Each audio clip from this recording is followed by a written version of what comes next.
The Committee on Migration, Refugees and Population of the Parliamentary Assembly of the Council of Europe is always pleased to meet with colleagues from parliaments in the southern and eastern part of the Mediterranean, especially with members who are not members of our Assembly, to discuss different issues relating to migration and integration.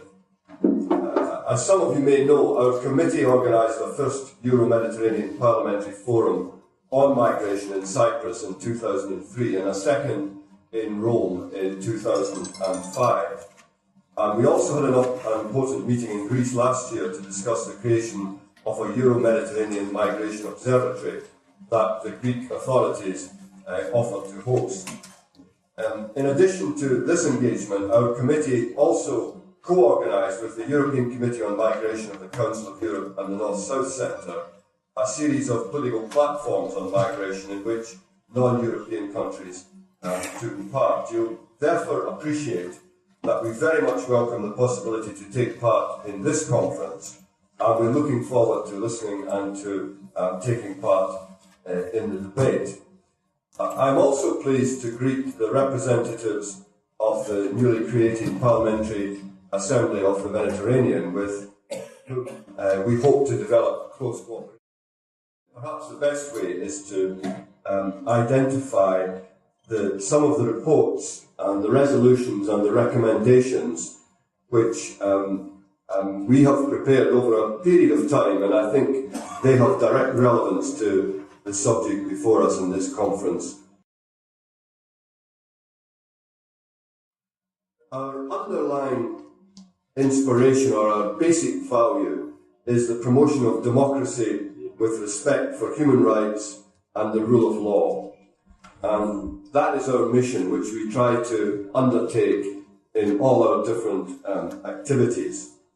In the Assembly's plenary session in June this year, we will indeed have a major debate on migrants, migration and democracy. Now if I can turn to one or two of the reports, which some of you may be familiar with, but they identify the important work which we've undertaken. The first one is on trends and challenges for Euro-Mediterranean migration, and it was drawn up on the basis of two Euro-Mediterranean parliamentary forums, which I previously mentioned. And the rapporteur was a former Italian member of our committee, Mr. Daniele.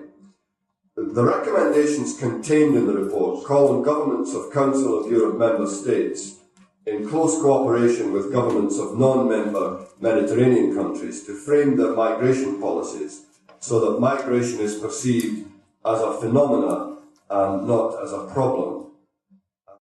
In another of our committee's reports, which Mrs. Jonker presented to the Assembly last October, we asked the question about human rights standards for possible transit and processing centres that might be set up to help deal with this flow of migrants and asylum seekers. And we've committed ourselves to continue to examine this issue and to come back to it where such transit camps to be established on any larger basis than at the moment.